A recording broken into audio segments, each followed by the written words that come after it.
Lava monastery থেকে এখন আমরা আবার যাচ্ছি নগদারা লেকের দিকে। রাস্তায় প্রচন্ড ফগি বা কুয়াশা বা মেঘ, এখানকার লোকালসরা যেরকম বলে যে এখানে কুয়াশা হয় না, মেঘ হয়, এবং সেই মেঘে ঢাকা জায়গাটার মধ্যে দিয়ে আমরা চলেছি। দুদিকে একটু ধসে হয়তো ক্ষতিগ্রস্ত হয়েছে রাস্তাটা, সেটা কিছুটা দেখতে পাচ্ছি। আর খুব একটা তো ক্যামেরা বন্দি করা যাচ্ছে না কুয়াশার কারণে। আবার তাহলে আমাদের দেখা হচ্ছে নগদারা লেকে গিয়ে।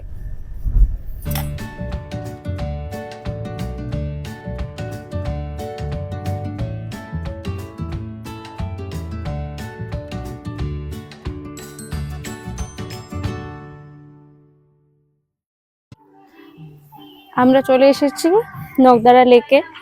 এটা এন্ট্রি। এখানে 20 রুপিস করে পার হেড টিকিট, প্লাস গাড়ি পার্কিং এর জন্য আরো 20। একটু ঘুরে সুন্দর করে দেখিয়ে দেবো। একটা সিকিউরিটি রুম আছে, গাড়ি পার্কিং আছে, খুব সুন্দর ভিউ ওদিকে দেখা যাচ্ছে। এখানটাতে আমার গাড়ি পার্ক করার জায়গা টুরিস্টদের জন্য। আর এবার চলে যাব লেকের কাছাকাছি। খুব সুন্দর গান চলছে দেখতে পাচ্ছি।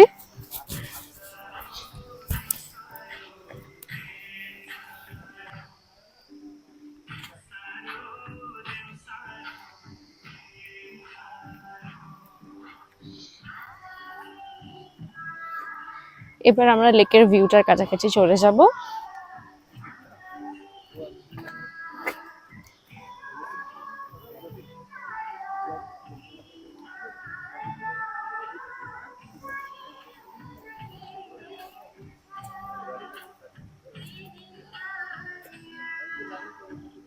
এটাই হচ্ছে আমাদের লেকের ভিউ।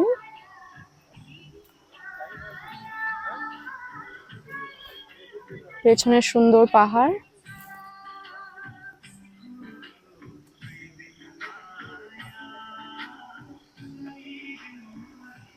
বসার জায়গা আছে এখানে।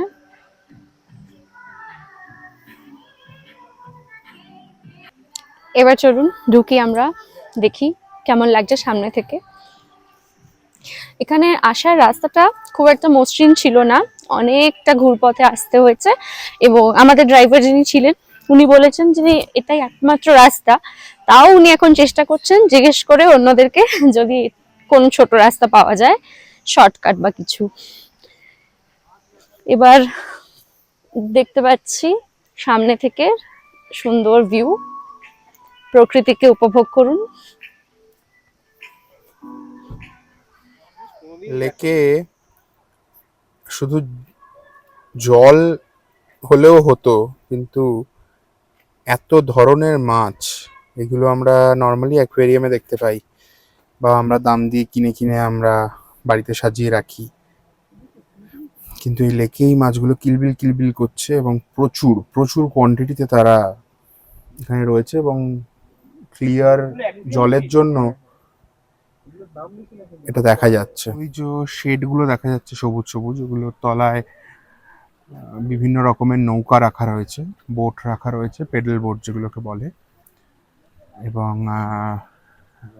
ঢুকতে যেই টাকাটা লেগেছে 20 টাকা, সেটা হচ্ছে জাস্ট ঘোরবার জন্য। কেউ যদি বোটিং করতে চায় তার জন্য 70 টাকা করে এন্ট্রি ফিস। গাড়ির যেরকম আলাদা 20 টাকা আছে সেটা থাকছে, কিন্তু বোটিং করবার জন্য 70 টাকা এন্ট্রি ফিস। যদিও বা এই মুহূর্তে কেউ বোটিং করছে না, আমরা দেখতে পাচ্ছি না, তবে বোটিং এখানে করা যায় এবং আমার ধারণা বোটিং করতে ভালোই লাগবে। আমরাও করছি না, কারণ আমাদের এমনিও বেলা হয়ে গেছে, এবার আস্তে আস্তে হোমস্টেতে ফিরতে হবে।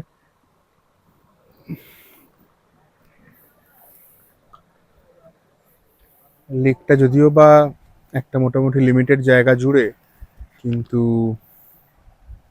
বেশ ভালো লাগার জায়গা। খুব একটা এক্সট্রা আর কিছু এখন দেখবার নেই বা এক্সট্রা কোথাও যাওয়ার নেই, কিন্তু যতটুকু আমরা দেখেছি ততটুকুই ভাল লাগলো। আর এইবার আমরা ফেরবার পথে এগোবো। তো এবার ডিরেক্ট আমরা এখান থেকে চলে যাব কাফেরগাঁও। এবং সেখানে গিয়ে আরো ফার্দার দেখাবো হোমস্টেটা, এবং হোমস্টের ব্যাপারে আরো কথা বলবো।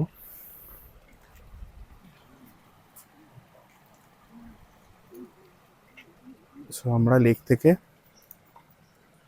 এবার কাফের গাঁওয়ের দিকে রওনা দেবো।